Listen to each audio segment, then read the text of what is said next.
After 13% of the season is over, that defenseman might happen to be Cale Makar. We're going to talk about the best players around the NHL tonight, and I'm also going to teach you a little bit about score effects. Let's get into today's show.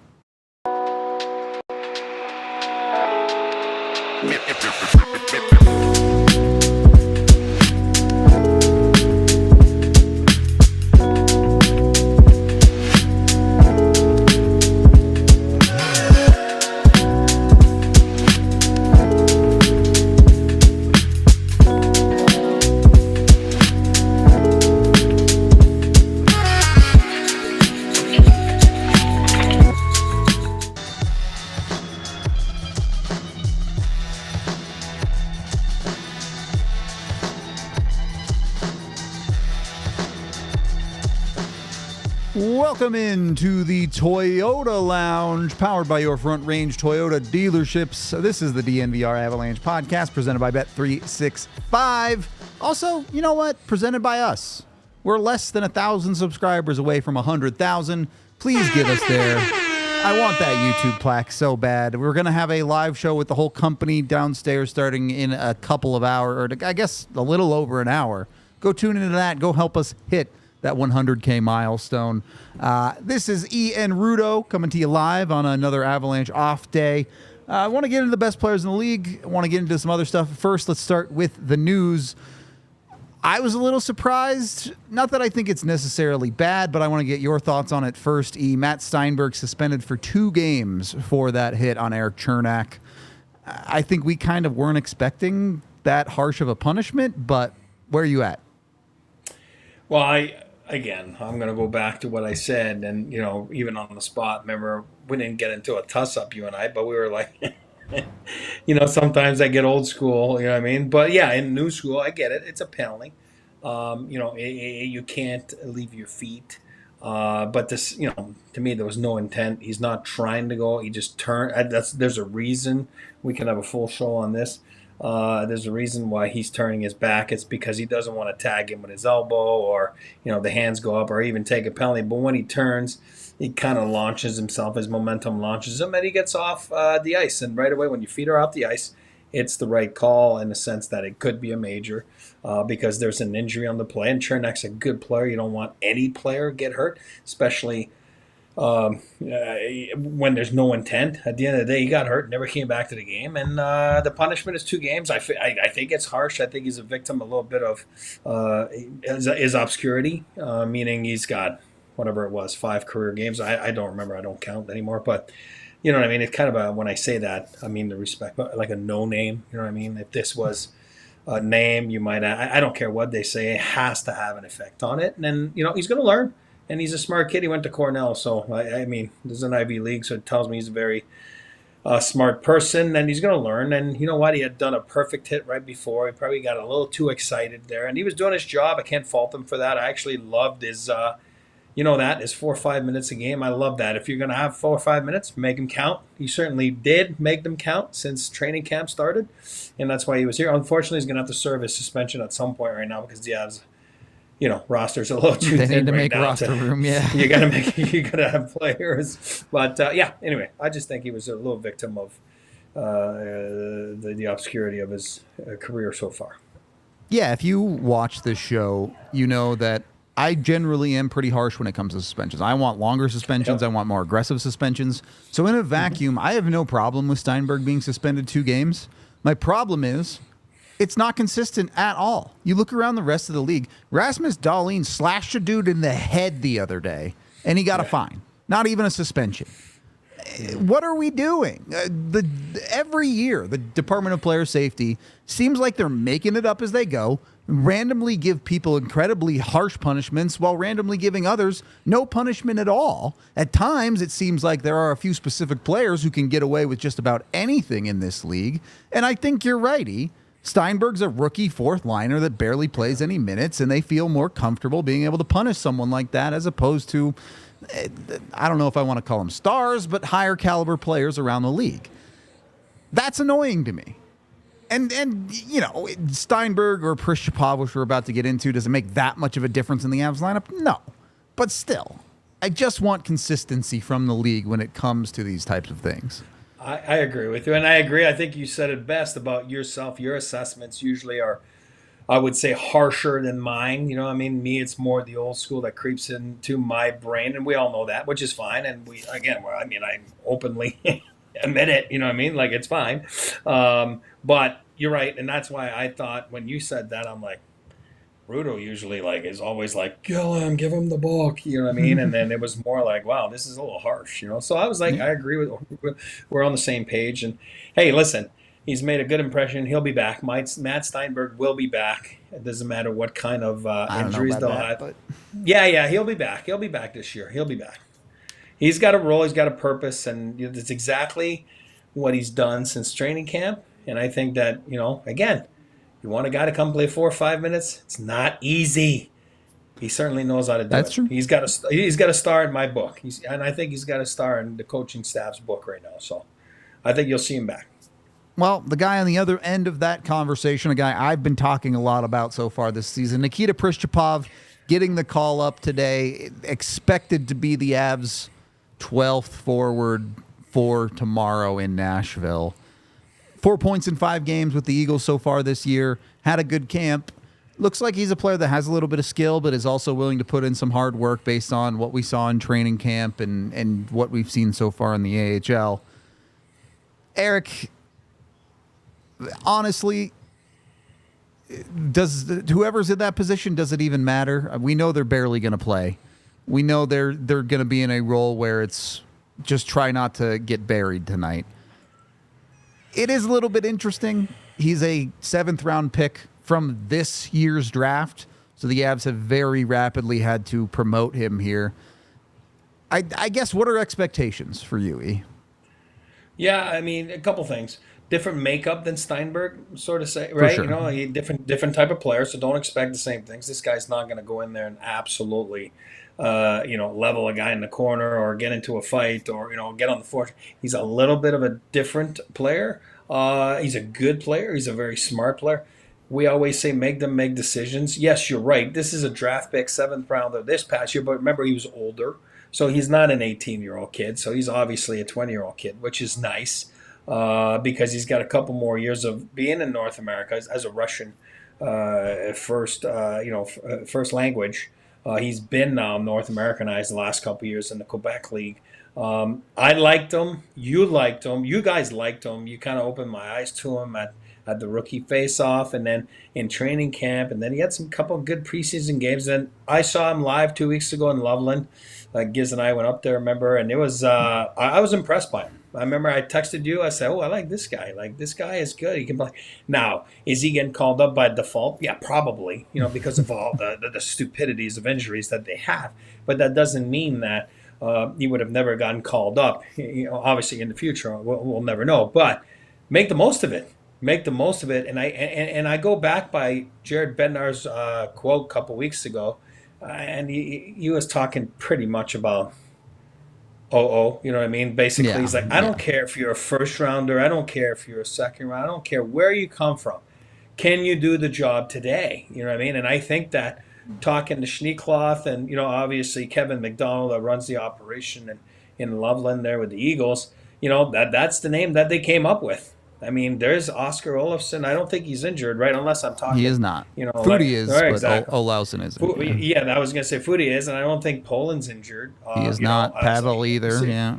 Yeah, so again, he's opened some eyes, and he's made them make decisions. And, that can be a broad term, like for whatever, being sent down or being cut or released or from an ATO, whatever it is. But making them make decisions, he's certainly grabbing that a little bit like Ivan last year when you think about it, to a certain extent. Yeah, he's outplayed all those guys, frankly, so far this season. And, we're too early in the year to know how consistent he really is. But the reality is the Avs are on forward number 19 already this year. So they had to pick somebody, and he's earned it as much as anyone. So credit to the kid for getting in there and getting an opportunity, even if it took a lot. It's exciting. Yeah. So it's exciting. I mean, man, he's going to be pumped. I just actually texted Phil Sauve, ex-goalie for the Avalanche, and then GM in the Quebec League. And he was texting me about something that's totally irrelevant to the player himself. But remember, I was with him at the draft, Phil, when this kid got drafted, and he was like, "Oh, sneaky pick there. This guy's good. This guy, this guy's good." Yeah. So, Yeah. it was funny that Phil's on the phone. I'm like, "Hey, your buddy there just got called up," and he was like, "No way." I was like, "Yeah." So, good on him. He's turning some heads, and hey, that's the only thing you can do, right? You can turn heads the wrong way sometimes because you're just like, "Oh God," but doesn't seem to be that with this kid right now. I think it's all positive. So cross our fingers. Yep. Hopefully he looks good. Wish him nothing but the best for the debut tomorrow. As if there's still a chance he doesn't play, but I would expect, given that he's called up to go on the trip, he will be playing. We'll see for sure, though. However it plays out, the Avs will be as thin as ever against Nashville tomorrow. You can grab maybe he plays the guitar like Matt Duchene, and you can go there tonight on Broadway and go sing a song at one of those Broadway establishments there, and just kind of breathe a little bit. I'm not saying past curfew. I'm saying like at 6:00 tonight. Just sing a little song with his guitar and relieve some nerves and be ready to go tomorrow. Yeah, apparently his English is pretty good, which is impressive for a Russian kid who played in the Q to have quality English. So, but that's what I'm saying. He's been North Americanized the last couple of years. As we know, some guy. I mean, look at Covey, right? They like to stay there in Mother Russia. I get it. It's a different culture, different tongue, different everything. This kid's wanted to come here, wanted to get obviously a career pro hockey here and not on in the KHL, for example. And man, he's lucky or not, he's doing something right. He's in the NHL tomorrow night. Yep. No doubt about it. All right. Do have some other stuff I want to get into, but first, got to let you guys know about us. Make sure you're going and checking out our takeover with, oh, by the way, Milan Hajduk is going to be watching a game, taking over Ball Arena with us. Me and E will be there. You saw us break down plays the other day. You can pick our brains at the game. Come join us on the party bus. Free beers to and from the arena, back and forth to the bar. November 15th against Washington. You also get to see a little bit of history. Maybe Alex Ovechkin will score a goal at that game on his path to 893. It's always a great time at the takeovers, and getting to do it next to Milan Hajduk is a super awesome opportunity. You can go to the DNVR events page to sign up. There's a link down in the description to get your tickets to the takeover today. Highly recommend you guys get with us. There's also a couple of other takeovers later in the season too. So come join us, come support us, come have a good time with DNVR and the takeover. It's always fun. Always, always fun.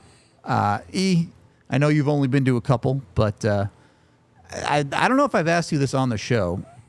What's your favorite seat in the arena? Well, if you ask me this, my answer 9 out of 10 will be the press box. You know what I mean? Okay. Or all the way up like we do at the takeovers. I love it. I love being up. I love seeing the ice. I am not a side view guy. I like to be a either end. I don't know why. I just feel you see the play better. You know what I mean? Develop. I mean, it's kind of strange to say. So anywhere like up top, I love. But then again, once in a while, I would tell you that maybe on the glass would be awesome. Because those guys are so good. But you can't always get those tickets though. I was going to say, I'm surprised you didn't say on the bench, buddy.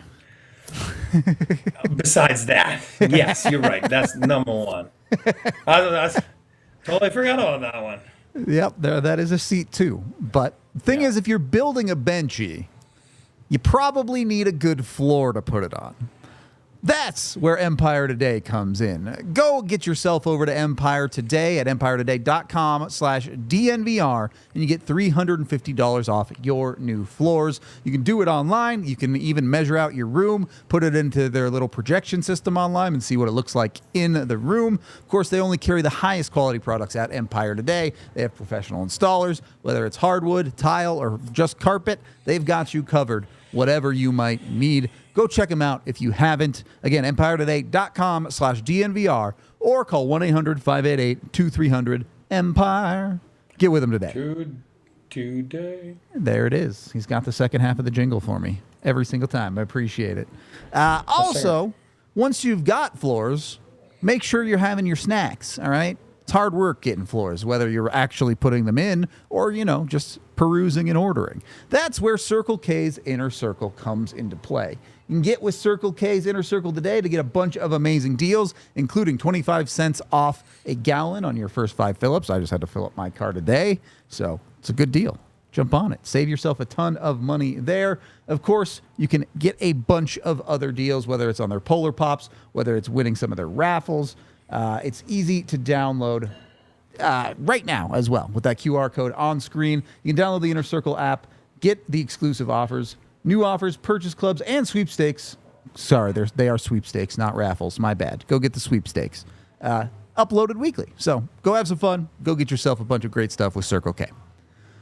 Second period of the DNVR Avalanche podcast, and I wanted to talk about score effects because I've told you guys in the chat about it a couple of times after games, and I've kind of hand-waved, hey, this is score effects, don't think about it too much. I want to show you what I mean when I'm talking about score effects, and I sent Tiff a graphic here. First off, shout out HockeyViz and Micah McCurdy. If you want to look at a bunch of amazing advanced statistic graphics, go sign up for hockeyviz.com. Highly recommend it if you've got a couple of extra bucks lying around. But this graphic, from left to right, if you're listening, I'll do my best to describe it.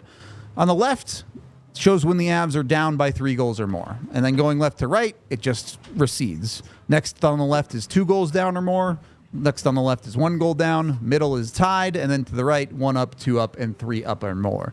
And when I'm talking about score effects, look at the ends of this graphic. On the far left, the Avs are the best producing team on the planet when they're down by 3 goals or more, because of course they are. And when they're up by 3 goals or more, they're a disaster because they're not really trying to play offense at all anymore, and the other team is pushing hard.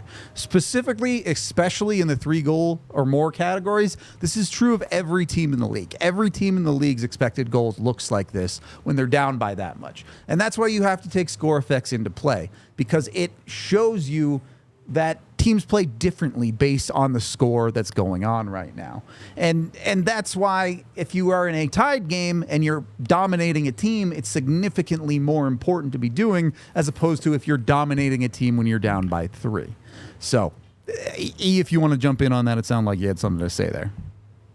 No, I was saying, when I tell you all the time, like, hey, I need crayons, Yep. That's it. That's it right there. For me, that's crayons. It's the simplicity of explaining that, and I like the way you just explain it, because if even that's not my forte, you know that. But when I look at those graphics, I get all like, I start to sweat, and it reminds me of my chemistry exam back then that I didn't do very well in high school.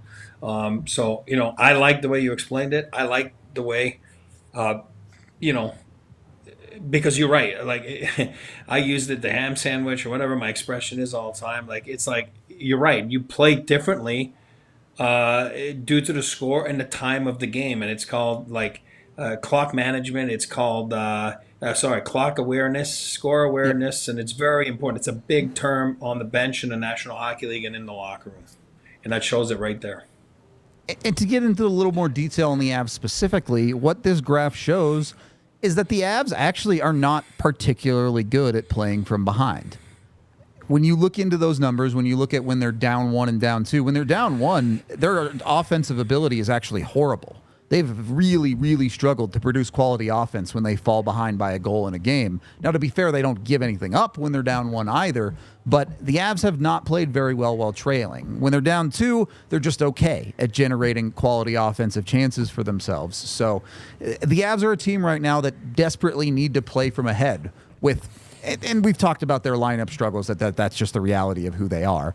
So that's kind of why that is. And then you look on the other side. The Avs are one of the best teams in the league when they're playing from ahead. When they're up 1, they are dominating the game. They're pushing the pace. They're way outchancing the other teams when they are playing with a lead of 1. When they're up 2, you see them start to lock that down, but they don't give up very much once they give up 2. So the Avs really, really, really are a much better team when they're playing with a lead so far this season. And when they're tied, they're a pretty average team across the board.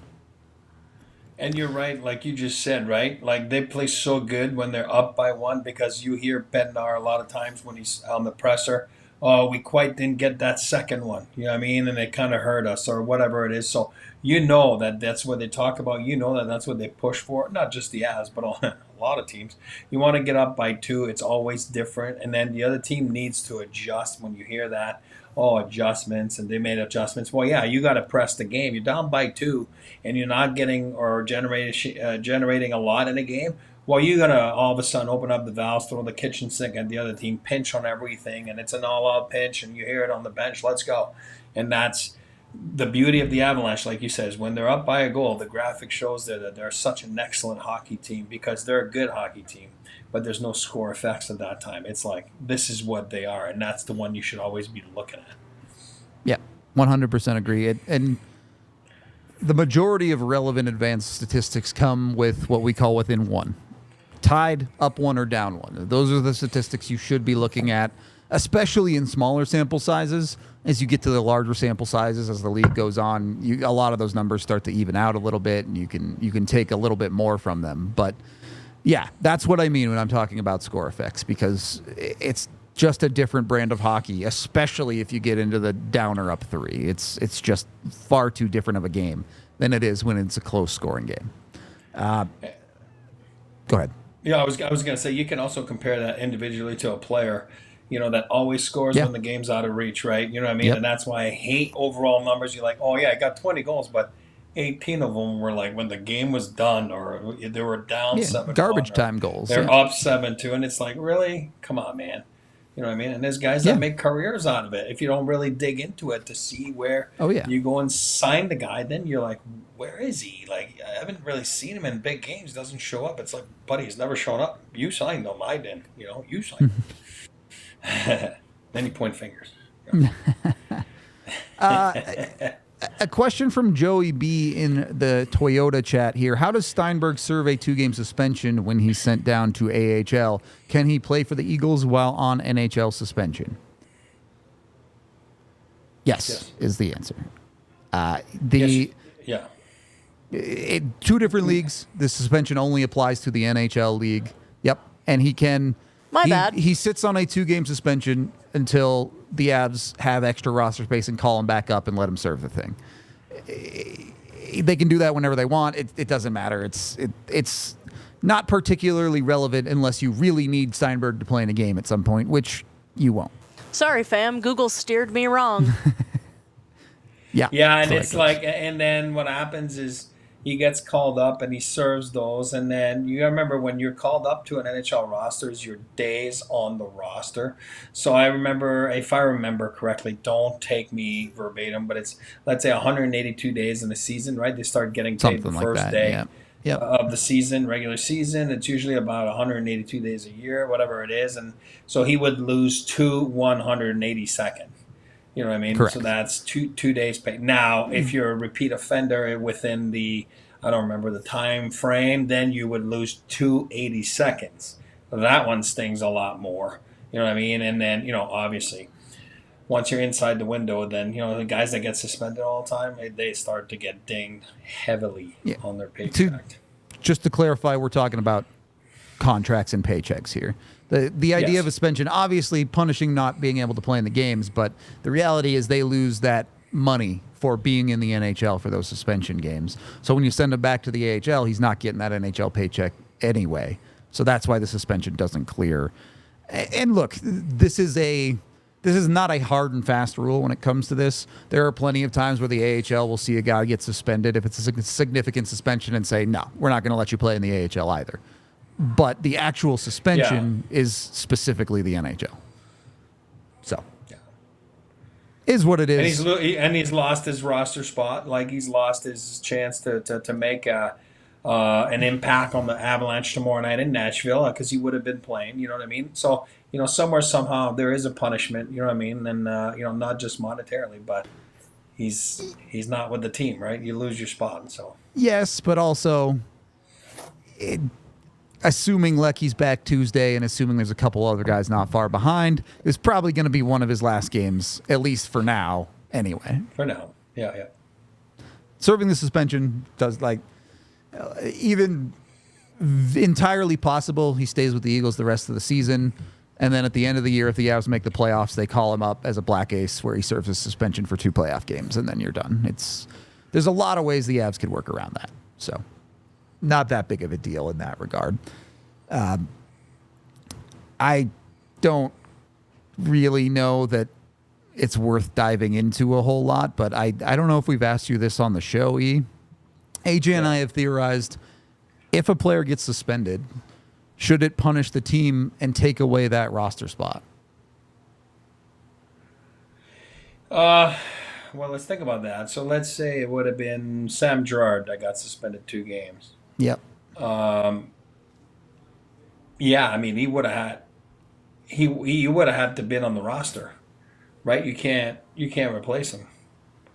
But Stienburg doesn't have to clear waivers, so you can send him down. I think you would have had to send him through waivers, right? Correct. So yeah, I mean, it's all relative to where you are in your career, right? So are you comfortable with this Stienburg move, or do you think the Avs should be punished and have to keep him on the roster, is what I'm asking? I got you. I mean, a management hat, yeah, I like it. You know what I mean? Because you can maneuver a little bit. You know? So it's like, fair-wise, yeah, you probably should be on the roster and have to serve it. You know what I mean? Like, yeah.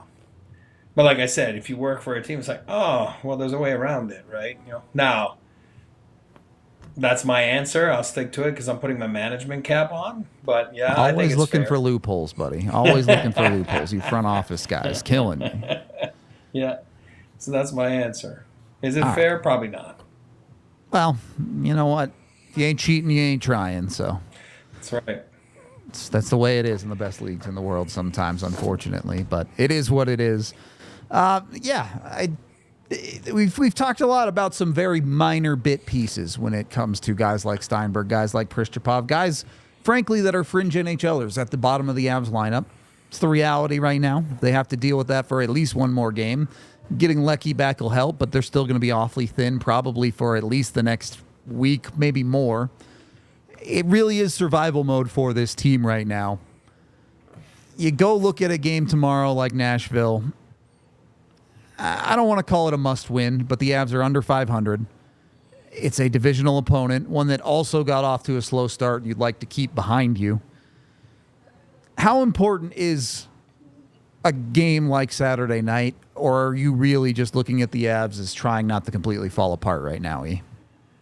Yeah, I mean, I think every point matters because maybe this is one where a couple things are working in your favor, right? The schedule's working in your favor right now. There's no way that they're going to be dead tired. I mean, there hasn't been a lot of hockey. Even the first game back Tuesday against Seattle, it's not a lot of hockey. I do believe that the schedule's in their favor. That's one. Two is you never know how any 2 point can be important towards the end of the season. So, you know, maybe look at it where, all right, let's not look at it with any excuses. Let's just go out there and get those 2 points. And why would you give a team in your, division, Nashville, right, any life? You know, when they're just kind of like, they're below you on the 500 marker I'm talking about. Why would you give them a chance to be, what are they, 3-6-1, whatever? So all of a sudden, you know, they're at 4-6. There's a big difference than 3-7. Right? You know what I mean? So why would you give them life? So I think it's more get out there, and we'll talk about it tomorrow morning with the keys and everything on how to approach that game. But I think you got to approach it where you're going to win that game. You know what I mean? And you got to approach it. It's a little different than Tampa.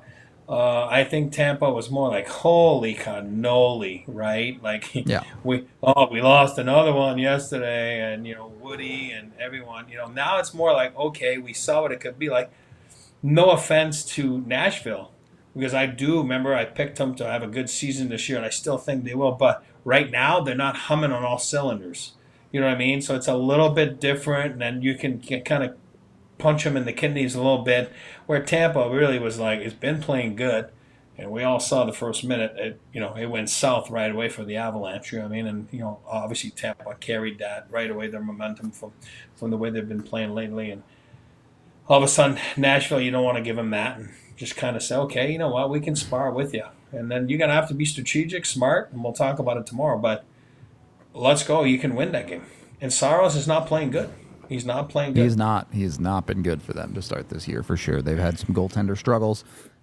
Look, If you got a vibe on that, maybe you think the Avs fresh legs, maybe you think Nashville struggles, maybe you think the Avs are going to get blown out again. Whatever it might be, go make your bets at Bet365. Jump on with them, put in $10, bet $5 on anything with the DNVR 365 code, and you'll get $200 in bonus bets. But that's not all. You'll also get 2 months of Altitude Plus on top. So it's a great deal right now with Bet365. The $200 in bonus bets are just free money to have fun with.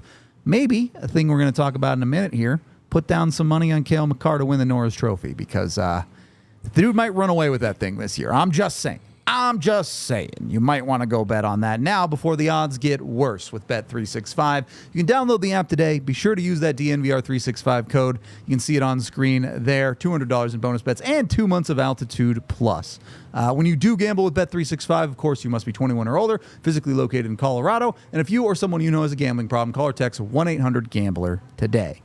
Once you've got your bets in, you might also want to go see the game. I don't know if you know this, but there's actually a hockey game being played right now. The Global Series between Florida and Dallas. Florida is up right now. They also play tomorrow, though. So if you're one of our Euro fans and you want to go to the Global Series, you can get tickets on Game Time with their Game Time Picks option. It filters out all the junk tickets, only shows you the best deals for the best tickets that you can get out there with Game Time. Make sure you get in today. And it's more than just sports. Yeah, you can go to pretty much every sporting event in the world, but you can also go to the theater, movies, concerts, you name it. Game Time has you covered. So go get with their Game Time Picks option today. Get yourself some tickets to your next event, and they guarantee you the best price and tickets out there. What time is it, E?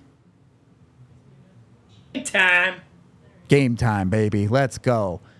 Third period of the DNVR Avalanche Podcast. Let's get into the main topic of the day, and I briefly touched on it there. Cale Makar. I don't think anyone would tell you Cale Makar has had the greatest season of all time, but he is leading the entire NHL in points, tied with Mark Stone right now at the top of the NHL in points as a defenseman. He's got the shirt on. Look at him right there. And we've talked about Makar a lot. It's hard to describe how quality of a player he is. But what I wanted to ask you, Eric, is there maybe a little bit more there? Makar has been feasting on power play points and things like that this year. Do you think, one, how sustainable is Makar even hanging out in the top 5 producers in the league this year? And two, how much room is there for improvement really for Cale? Well, I think sky's the limit, honestly. I do believe, I say it all the time, and I should rephrase it like, I always say he's the best player on the planet. Okay, make it the best defenseman on the planet, okay? Arguably, there's other guys like McKinnon, McDavid, for the best player on the planet. But for me, he's the best defenseman on the planet. He's a unicorn. There's no one like him. You can't compare him. I don't want to hear comparisons. I like Quinn Hughes. I do like Fox. I'm no offense to those guys. He is so different.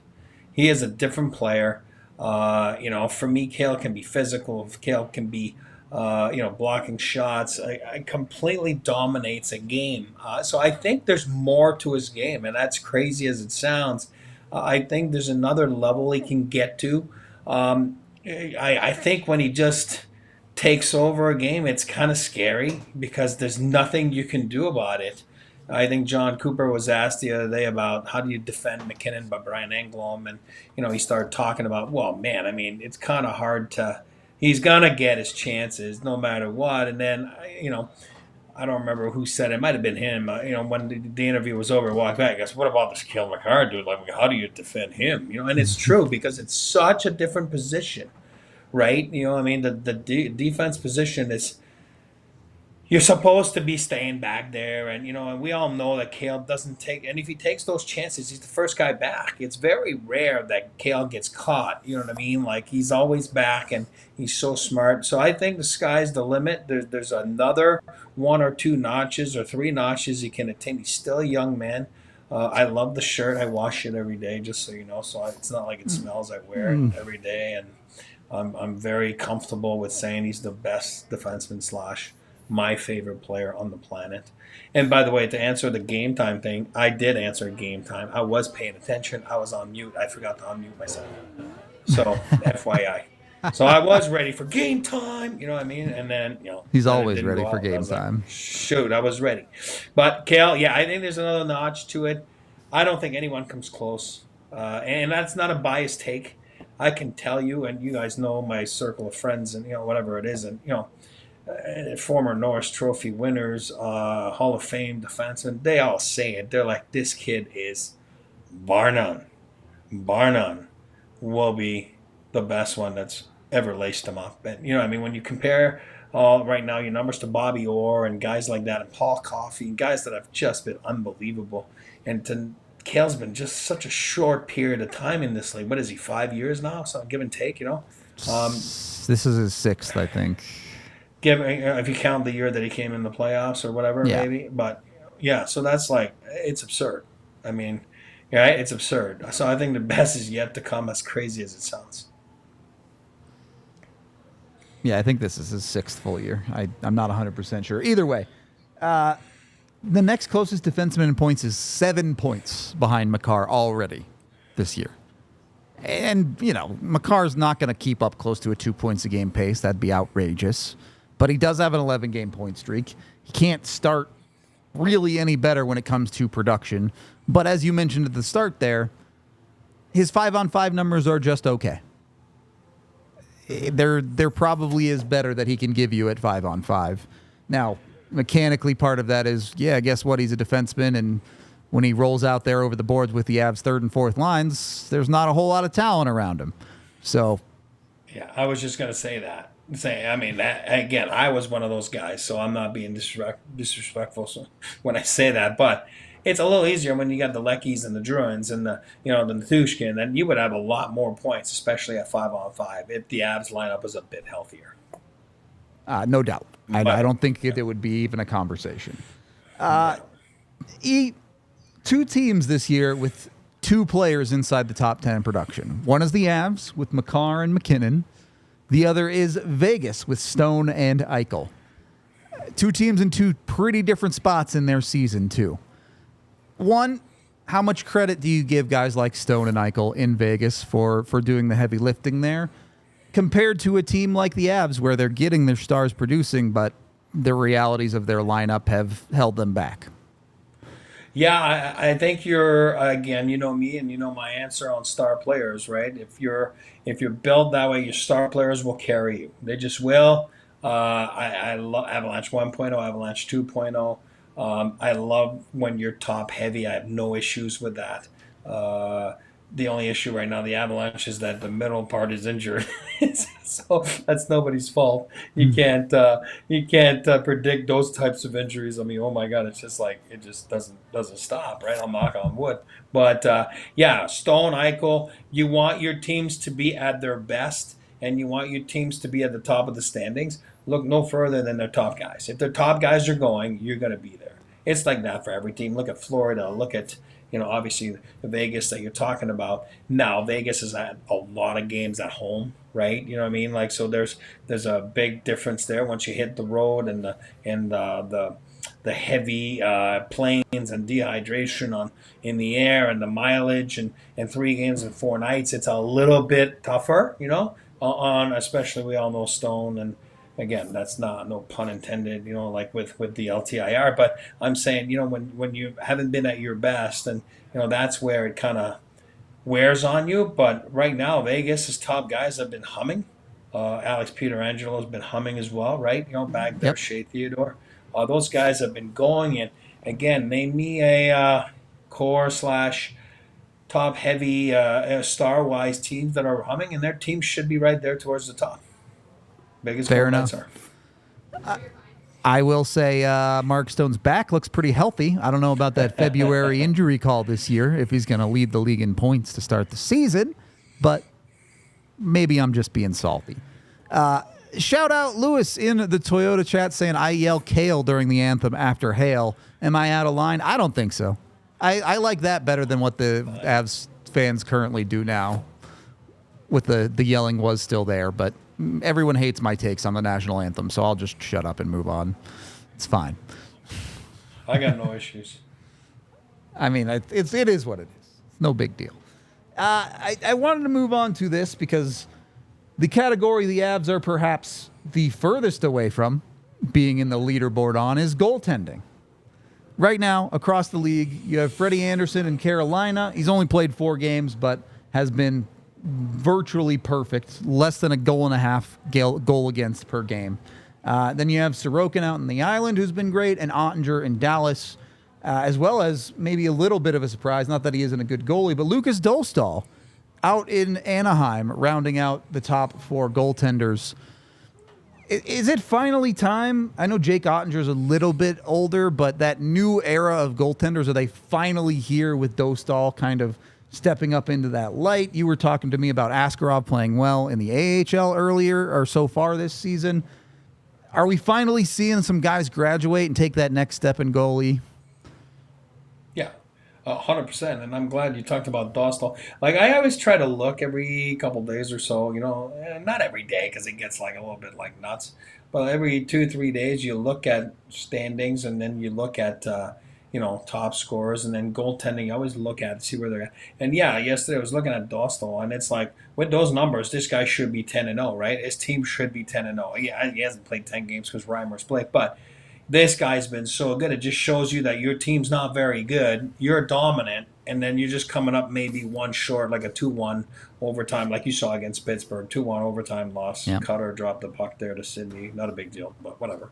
I'm sure Tiff was excited about that one. But I was. She loves to watch the Penguins lose, so I don't know about that. Really? She wants him to. I thought you wanted the Penguins to win. Sorry. I like to watch the Penguins suffer, but I will also root for them once in a while. But it's funny when they lose. Crosby. Especially when it's Tristan Jarry. Yeah, but it was like Sidney stealing from Cutter. I mean, yes, that was great. But anyway, that's a sidebar joke. What I'm saying is I was very impressed by Dostal. You're right, and Dostal, do the math. If I remember, shoot, I wish AJ was right there. He's not lurking around the chat right now, is he? But I do believe Dostal was the same year that Eustace was at the rookie face-off, I want to say in Anaheim. And I remember coming out of there. I tell you guys a story about Eustace all the time, right? This is kind of the first time I saw him, and obviously, I think Dostal was the same thing, and I was like, wow, very similar in the sense that they weren't first round picks, and so they were.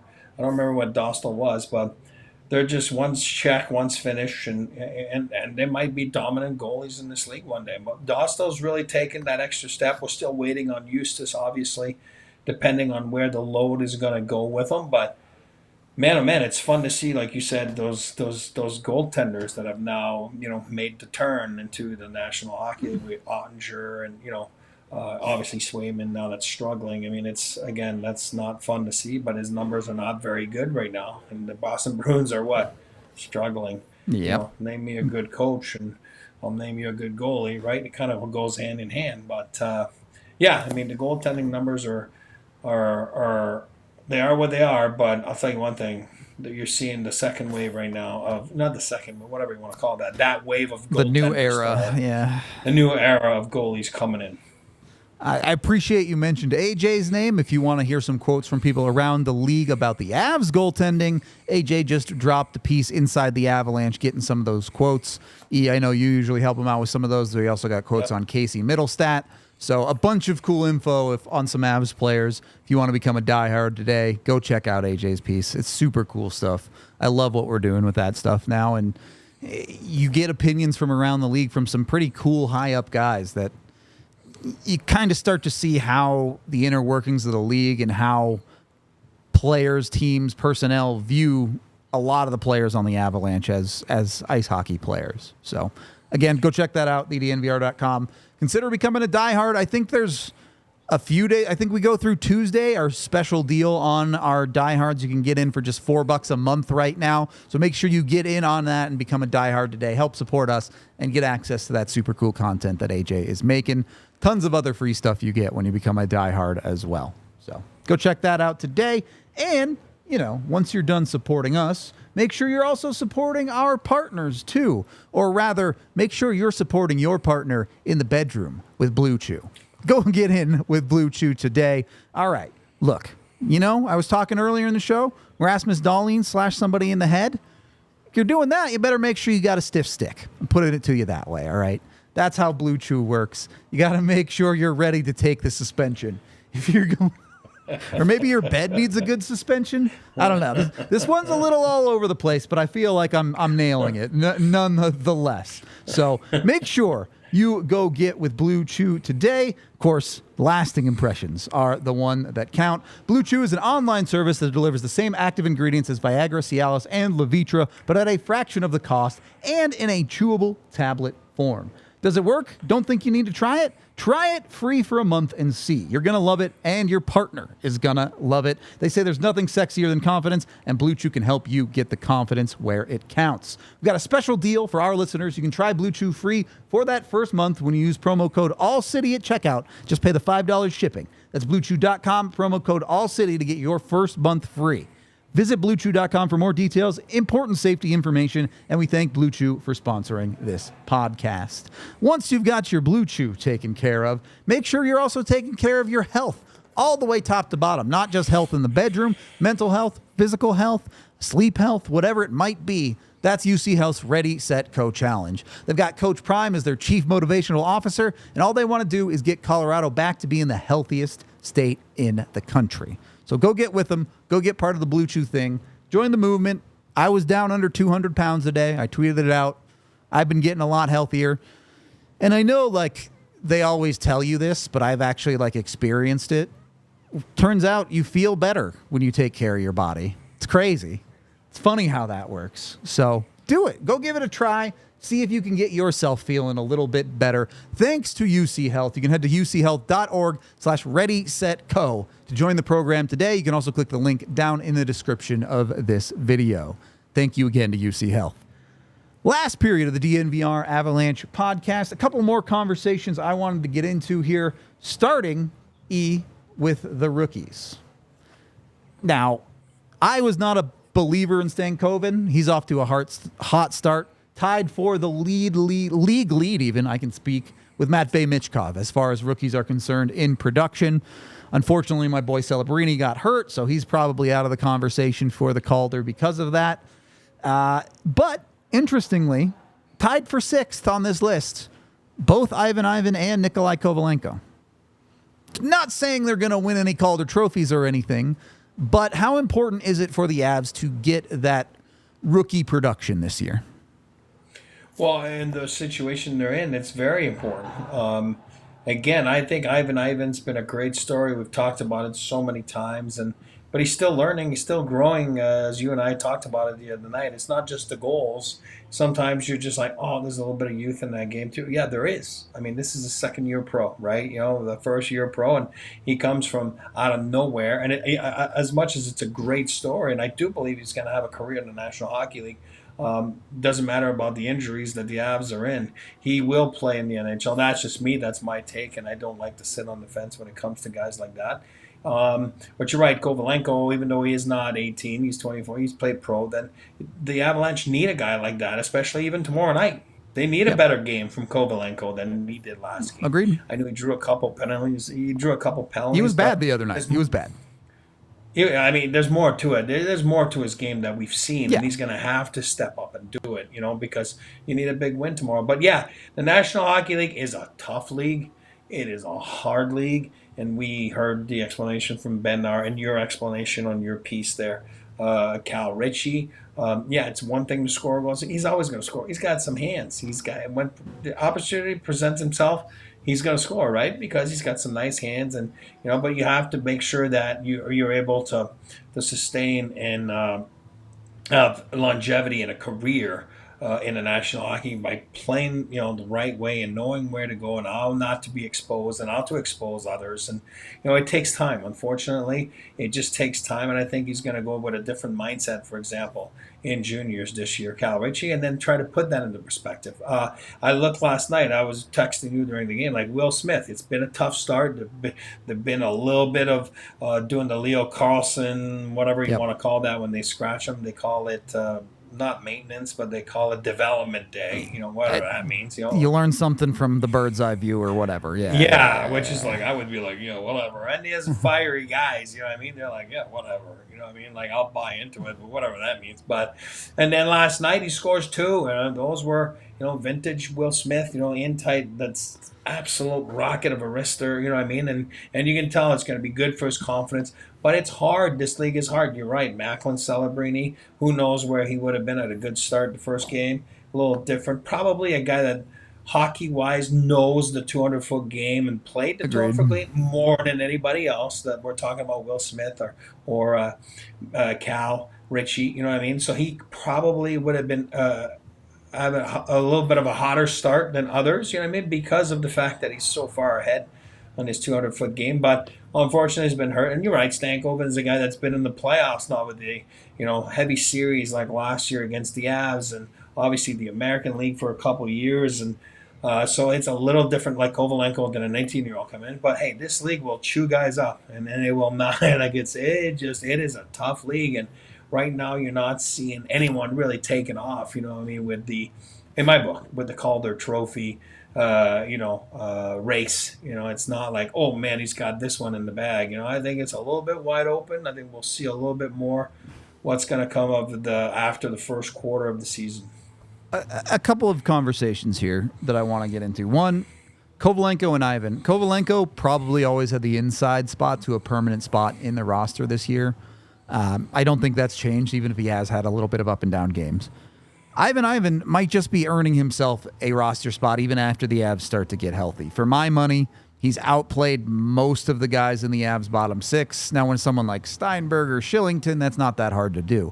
But I think he's also outplayed Parker Kelly. I think he's also outplayed Miles Wood. You're really talking about a guy that it's going to be hard to take out of your lineup. So all the props in the world to Ivan for earning what he has. On that Calder race, your boy, Lane Hutson, 7 points. He's in the conversation, buddy. He has to be, and I think if Lane Hutson was playing, God, I don't want to be thrown tomatoes at myself for saying this, but let's say in a quieter market like, I don't know, out west somewhere, like let's say, or even Carolina, you know what I mean? Like, it wouldn't be such under scrutiny, everything he does. Right now he's in Montreal, the hotbed, right? And everyone's like, oh, yeah, he's great, which I'm biased, as you know, because he played for BU last year, and I was wrong. I didn't think his game would translate that easily to the pros. It has, and it's just getting to be a bigger sample now than just a game or two at the end of the year last year. This guy's fun to watch. My wife, as you know, poor her, 25 years been watching hockey. She's not a very big fan of watching hockey, but she likes to watch Lane Hutson. She does, you know what I mean? So she's just like, oh, wow, this is fun. I can watch that. This is great, and he's entertaining. But, again, there's the plus-minus discussion and, the goals against, and you know how it is. And I'm like, well, guess Barry. What? I mean, exactly. But I'll tell you, I'm glad you said it. I didn't want to sound biased because of, the BU team last year and with my son. But, man, oh, man, is he fun to watch. And you're right. I mean, for me, if you have to give it to him, and I know Montreal's not at the top of the standings, and I know that the goal differential, they're not really the best right now, but he has been entertaining, and he has delivered, quite frankly. I just hope that people in the market kind of stay off his back a little bit. It's just like kind of, with the scrutiny of every move, and it's like, oh my God, but it's like, man, he's trying. He made something happen, and your team's just not that good right now. And maybe blame that. Don't blame Lane Hutson. There you go. Montreal fans always tough. Put it to you that way. Tiff, if you could scroll up in the Toyota chat just a little bit. There's a question I wanted to answer from Dave there. Are the Avs nearing a position where they would trade a huge piece like Mikko to bring in a top 5 goalie? The answer for me is no. And one, you don't want to trade players like Mikko. But more importantly, when you look at the Colorado Avalanche as an organization, they are not a team that goes out and targets those goaltenders. They go out and target money-efficient, cost-efficient, time-efficient goaltending over the last handful of years. Look at what they've done. Whether you like these guys or not, totally fair. I'm just saying this is their organizational philosophy. They go out and found Philip Grubauer, who had been one of the best statistical goaltenders in the league that was not a starter at the time. Then they go out and get Darcy Kemper, who was maybe a more established goalie than some of the other guys they've gotten, but still a guy who was not a true elite goaltender at the time the Avs went out and got him. Then they go out and get Alexander Georgiev, another guy who was a high upside swing, who had the potential to play very good hockey. Obviously, Georgiev has not worked out great for them over one good season and now 1.5 not so good seasons, essentially. But philosophy-wise, the Avs aren't looking for the superstar legendary goalie. They're looking for a goalie that they can get cheap, has upside, and play good enough. So realistically, the way the Avs approach this problem, I don't see them taking a big swing and trading a huge piece for a huge goaltender. I think it's probably more of a mid-range swing. Eric and I have been talking a lot about the potential of someone like Mackenzie Blackwood out of San Jose lately, a guy who's not going to be a top 5 goalie. Yeah, I like the way you said it. And then even to go back to the first part of the answer on Mikko, here's what I'll say. Those guys they're rare. They're unicorns, the top end guys around the league. And if you're a GM, I'm going to use Chris or Joe, before Chris was Joe. But here's what happens. When you do trade those types of guys, you end up spending the rest of your career as a GM trying to find those guys. And it's hard. When you have them, you keep them. You know what I mean? Especially if they're good. And when I say good, not just on the ice, but they're a good fit for your team. They're a good fit for your core. They're a good fit for your philosophy and your culture. It's hard to get rid of those guys. And that's a little bit of the problem you're seeing with Toronto right now. Having to get rid of one of those guys, right? Matthews, Marner, over the years you always hear that, and I'm not saying what's right, what's wrong. I'm minding my own business here. I'm saying it's hard to get rid of top-end talent. You know what I mean? I think the Quebec Nordiques back then did it. Obviously, that became the Avalanche, and it was Sundin and Nolan, and I think they had a plethora of people like that. And I think the culture and the mix wasn't right, and then you have to change it. Then you do that. But the Avs have the right culture and they have the right mix. You know what I mean? And they don't need a superstar goalie the way they're built. They need a good goalie. You know what I mean? And right now they're again. Put Eustace aside right now, like they haven't had good goaltending. It's been below. But again, Eustace has been great. I just said put Eustace aside. The way I would put the Mikko thing is, and we say this on the show all the time, if you are trading the better player in a trade, it's very difficult to win that trade. So, generally speaking, just don't do it. Gabe Landeskog will be back the day everyone stops spamming our chat. You're welcome. Yeah, I mean, it's interesting. We're in that weird type of time of the season where there's not quite enough data to really extrapolate anything super meaningful, but there's enough data where you can start looking at stuff.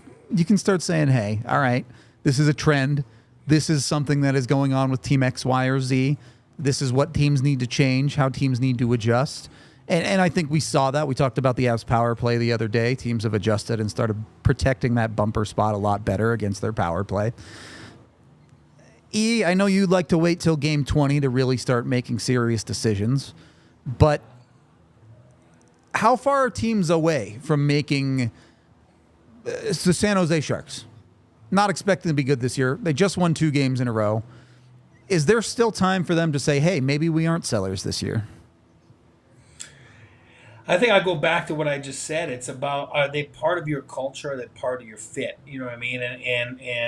Or are they going to develop into, by that time, be part of that culture and that fit, and maybe the players too, for example, Mackenzie Blackwood, you know what I mean? Like, I'm using him, his age, where he's at in his career.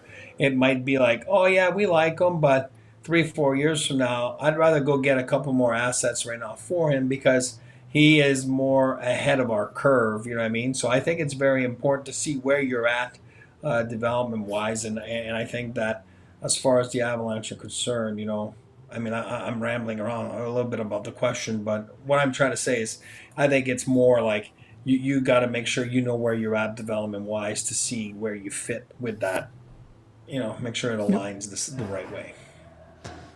All right. Well, that is more or less all the time we have today. So thank you for everyone for hanging out, enjoying the chat, talking a little bit of the top of the league, some analytics, all that good stuff that you know and love from us here at DNVR. We are back tomorrow for, I believe we're good for a pregame, watch-along, postgame, the whole shebang. I don't think the Nuggets play tomorrow.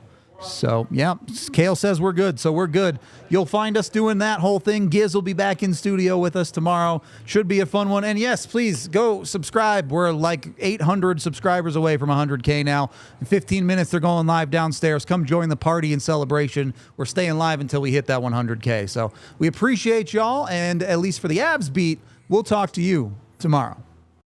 We all silly like the mayor.